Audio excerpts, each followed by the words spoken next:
नमस्कार दोस्तों, मैं हूं डॉक्टर दीपिका, स्त्री एवं प्रसूति रोग विशेषज्ञ तथा महिलाओं की दोस्त। आपका मेरे यूट्यूब चैनल में बहुत बहुत स्वागत है। आज मैं आपको बताने जा रही हूं पोस्ट मीनोपॉजल ब्लीडिंग के बारे में। तो आइए सबसे पहले जान लेते हैं क्या होता है मीनोपॉज। मीनोपॉज किसी भी महिला के शरीर की एक ऐसी अवस्था है जिसमें उसका मासिक धर्म आना बंद हो जाता है।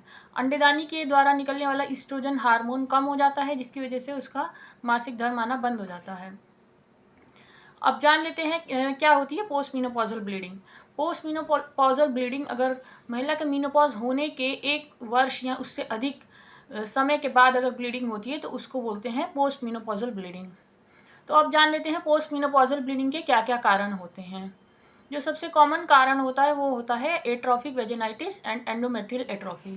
इसका मतलब ये होता है कि बच्चेदानी की जो झिल्ली होती है वो थिन पतली हो जाती है और नीचे के रास्ते वेजाइना की झिल्ली भी पतली हो जाती है, जिसकी वजह से वो इन्फेक्शन के लिए एक्सपोज हो जाती है और उसमें सूजन आ जाती है, इन्फेक्शन हो जाता है, जिसकी वजह से महिला को ब्लीडिंग होने लगती है।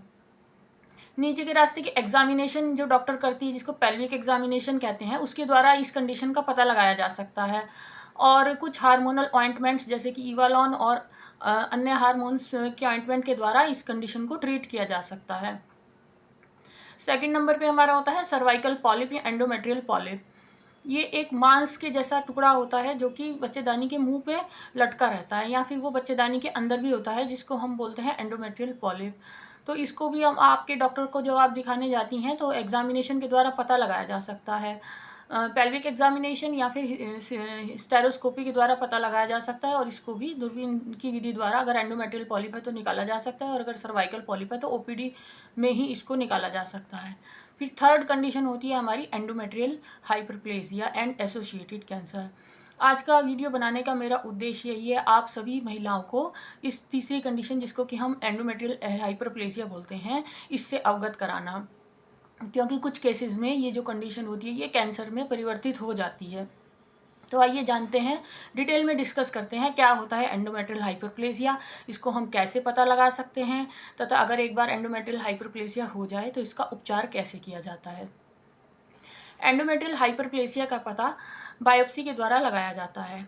कोई भी महिला जो पोस्ट मेनोपॉजल ब्लीडिंग के साथ प्रेजेंट कर रही है और जिसमें सर्वाइकल पॉलिप या फिर एट्रोफी, वेजाइनल एट्रोफी या फिर एंडोमेट्रियल एट्रोफी नहीं है, तो हम इस चीज़ का हमें शक पैदा होता है कि इसमें कहीं एंडोमेट्रियल हाइपरप्लेसिया तो नहीं है।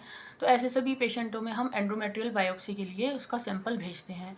एंडोमेट्रियल बायोप्सी एक प्लास्टिक की पतली सिलाई जैसा इंस्ट्रूमेंट होता है, जिसको हम पिपली बोलते हैं, उसके द्वारा ओपीडी में हल्की फुल्की सुन की दवाइयों के द्वारा महिला के बच्चेदानी से निकाला जाता है सैंपल।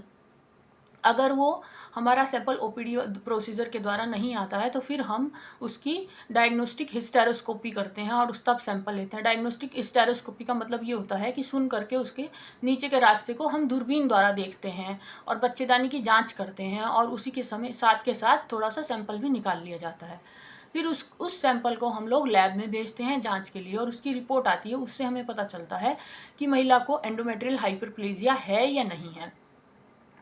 और इसके अलावा अल्ट्रासाउंड, जिसको हम ट्रांस वेजाइनल सोनोग्राफी कहते हैं, उसके द्वारा भी हम लोग पता लगा सकते हैं। अल्ट्रासाउंड के द्वारा हम लोग ये पता लगा सकते हैं कि बच्चेदानी की जो झिल्ली है उसकी थिकनेस कितनी है। एंडोमेट्रियल पोस्ट मेनोपॉजल वूमेन में अगर एंडोमेट्रियल थिकनेस 4 to 5 mm से ज़्यादा होता है तो वो एक रिस्क फैक्टर होता है, एंडोमेट्रियल हाइपरप्लेसिया सजेस्ट करता है और एसोसिएटेड कैंसर्स। तो आइए अब जान लेते हैं, अगर हमारा बायोप्सी में एंडोमेट्रियल हाइपरप्लेसिया आता है तो उसका कैसे मैनेजमेंट करेंगे।